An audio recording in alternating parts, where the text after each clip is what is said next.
Assalamualaikum warahmatullahi wabarakatuh, Bapak Ibu rekan-rekan semuanya. Kembali lagi berjumpa dengan saya, An Andriani di bagian ke-8 pada kisi-kisi PPG tahun 2022.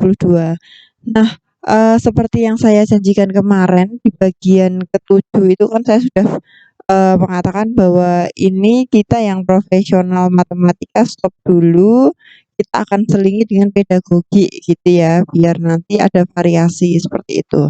Nah, tapi tetap yang akan kita bahas adalah kisi-kisi, di PPG 2022 ini gitu ya. Jadi ya tetap sama saja, cuman nanti yang profesional mungkin lanjut besok atau besoknya gitu ya. Oke, jadi Bapak Ibu saya ingatkan ini kalau kiranya video ini bermanfaat silahkan di-like dulu gitu. Nanti ada masukan, terkait yang saya jelaskan bisa disampaikan di kolom komentar. Sebelumnya saya sampaikan bahwa karena ini termasuk kayak pedagogi gitu ya Bapak Ibu, jadi saya bukan sumber kebenaran. Nanti kalau ada yang sekiranya tidak sependapat, monggo silahkan disampaikan di kolom komentar agar kita bisa berdiskusi bersama begitu ya. Seperti itu Bapak Ibu ya. Oke, langsung saja ini yang akan saya bahas adalah pengembangan langkah pembelajaran. Ini kalau di kisi-kisi munculnya di sebentar, nomor 81 sampai 90, 9 soal sendiri ya berarti. Pengembangan langkah pembelajaran. Indikator yang dibahas apa? Merancang aktivitas pembelajaran matematika yang memuat PPK, penguatan pendidikan karakter begitu. Kemudian nomor 82, merancang aktivitas pembelajaran yang membangun kemampuan berpikir kreatif. Kemudian merancang aktivitas pembelajaran yang mendukung kemampuan kolaboratif siswa. Kemudian merancang aktivitas pembelajaran yang mendukung kemampuan berpikir kritis. Terus kemudian mengembangkan media pembelajaran kreatif, inovatif. Kemudian ini merancang kegiatan inti yang menuntut siswa punya kemampuan berpikir kritis atau kreatif berdasar KD tertentu. Kemudian ada ini media. Nah, jadi tentang media dan langkah pembelajaran. Langsung saja yuk Bapak Ibu, beberapa contoh soal yang saya ambilkan dari soal UP tahun 2021 kayaknya. Ya pokoknya ini berdasarkan masukan dari teman-teman semuanya lah ya, semoga bermanfaat gitu. Dan ini mulai kapan ya? Atau mungkin berdasar ingatan enggak? Ya pokoknya ini berdasar pengalaman teman-teman gitu ya. Ibu. Yuk lanjut ya. Bapak Budi ingin menanamkan nilai-nilai karakter gotong royong. Ini saya ngetik kurang ini. Gotong royong melalui pembelajaran matematika. Salah satu aktivitas pembelajaran yang sesuai apa? Gotong royong. A. Menayangkan video pembelajaran matematika bersifat gotong royong. Siswa diminta merangkum. Apa nih video pembelajaran matematika bersifat gotong royong? B. Mengorganisasi siswa dalam bentuk kecil yang heterogen. Oke. Memberikan LKPD pada setiap kelompok untuk dikerjakan secara individu. Dan setiap individu diminta menjelaskan hasil kerjanya pada tiap kelompok. Padahal ini ngomongin gotong royong ya. C. Menayangkan video pembelajaran matematika bersifat gotong royong. Siswa diminta mengkritisi. Ini mirip kayak yang A. Yang D. Menayangkan video pembelajaran matematika bersifat gotong royong. Siswa diminta merangkum secara kelompok. Oh ini A, C, D sama. E. Mengorganisasi siswa dalam bentuk kecil yang heterogen. Selanjutnya setiap anggota kelompok diberi peran untuk menyelesaikan proyek mengukur tinggi bendera dengan menggunakan konsep geometri. Kalau saya sih yang E ya gitu. Jadi setiap orang diberi peran gitu. Setiap anggota kelompok diberi peran. Nah, itu kan prinsip gotong royong ya Bapak Ibu. Kalau saya yang E. Bapak Ibu ada yang kurang sependapat silahkan tulis di kolom komentar, nanti bisa diskusi. Kemudian soal selanjutnya nih. Perhatikan aktivitas pembelajaran berikut. Nah, urutan aktivitas pembelajaran CTL untuk memahami konsep volume balok adalah apa gitu. A. Siswa diorganisir dalam kelompok kecil yang heterogen.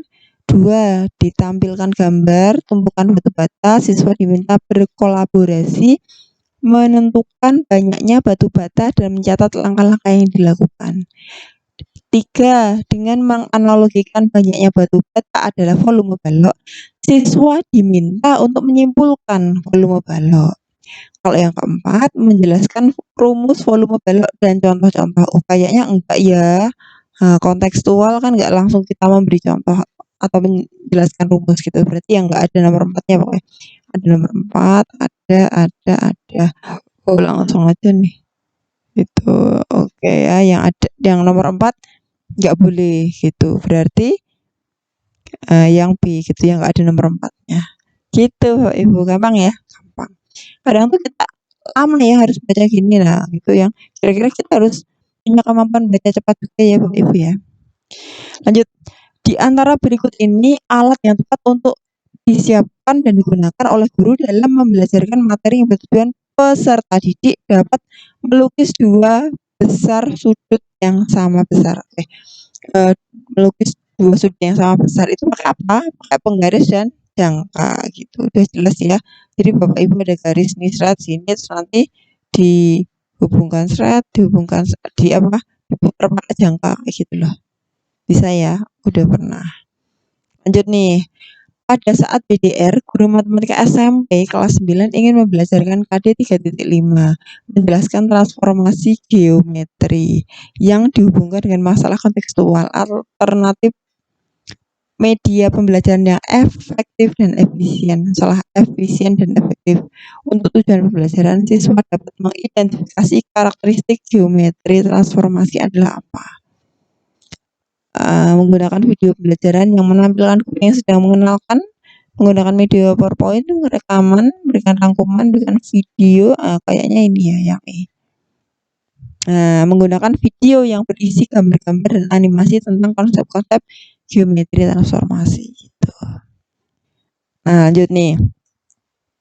Guru mengajak siswa untuk menggunting kertas. Ini soal ini kayak ini sudah pernah saya munculkan di kuis tapi di grup premium saya Bapak Ibu. Jadi saya sedang buka grup premium yang untuk persiapan UP kategori 1 2022 di bulan Oktober besok gitu. Ini udah pernah saya munculkan. Guru mengajak siswa menggunting kertas sehingga berbentuk 4 buah segitiga siku-siku yang kongruen. 4 buah segitiga siku-siku yang kongruen. Sebentar, saya lagi nggak pakai pen tablet jadi nggak bisa gambar yang bagus gitu. Jadi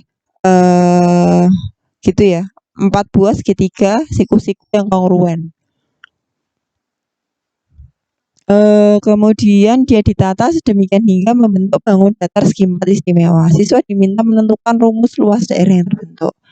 Langkah-langkah pembelajaran tersebut sesuai dengan siswa untuk membahas luas apa. Belah ketupat ya jelas ya kalau segitiga kongruen. Ginilah ya. Kongruen nih kongruen misalkan. Ya berarti dia adalah sebuah belah ketupat gitu. Sudah jelas ini. Lanjut nih. Nggak begitu jelas ya, saya malas mengetik pas ini jadi saya crop aja. Urutan aktivitas yang tepat untuk menentukan volume kubus. Nah, nomor 1 jelas, ini ada semua di opsi. Nomor 8 jelas. Nah, berapa banyak kubus gambar saat ini bisa di-pause dulu ya Bapak Ibu sambil dibaca. Berapa banyak kubus gambar 1 untuk mengisi gambar 2. Ini kalau saya sih cenderungnya yang ketiga, ada yang ke apa nih, ke-5 dan ke-7, 5 dan 7 gitu. 5 langsung 7. 5, 7, terus 8. Oke. Nomor 2 apa nomor 3 ya? Berapa banyak kubus gambar 1 berapa banyak kubus 1 adalah 8.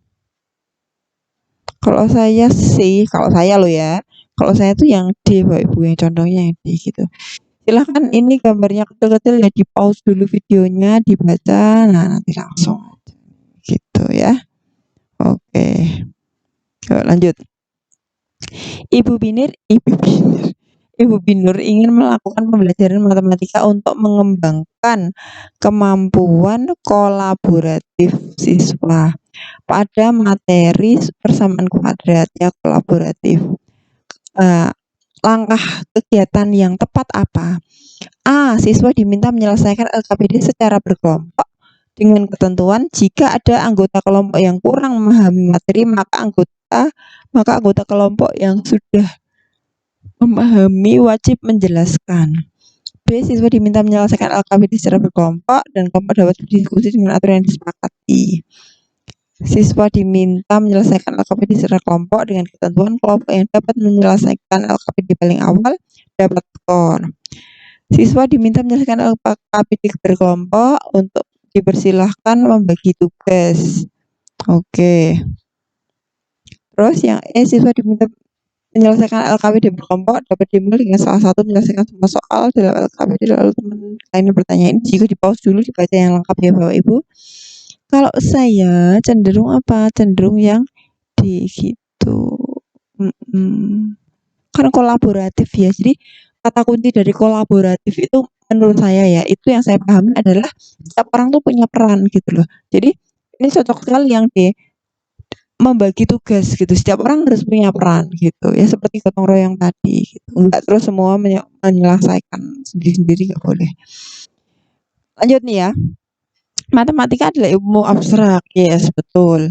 Siswa SMP adalah siswa yang masih berada dalam taraf berpikir konkret. Untuk menjembatani mereka berpikir konkret, memahami konsep yang berbentuk abstrak, dibutuhkan alat media pembelajaran. Kadang yang paling tepat dalam dibelajarkan dengan media AR, augmented reality. Yang paling tepat apa nih? SMP lu. Ini. B, menjelaskan hubungan koefisien yang luas, determinan order dinus. Kalau saya sih yang mana? Ayo yang C ya. Kenapa? A, B, D, E ini kayak materi SMA gitu. Yang pertama itu, yang kedua adalah ini cocok sekali AR itu untuk bangun ruang, itu cocok sekali. Kemudian untuk yang ini eksplorasi transformasi geometri berarti dengan GeoGebra ya, karena bisa di otak-atik. Oke, itu dulu ya Bapak Ibu, cukup itu anak saya udah bangun. Semoga sukses. Wassalamualaikum warahmatullahi wabarakatuh.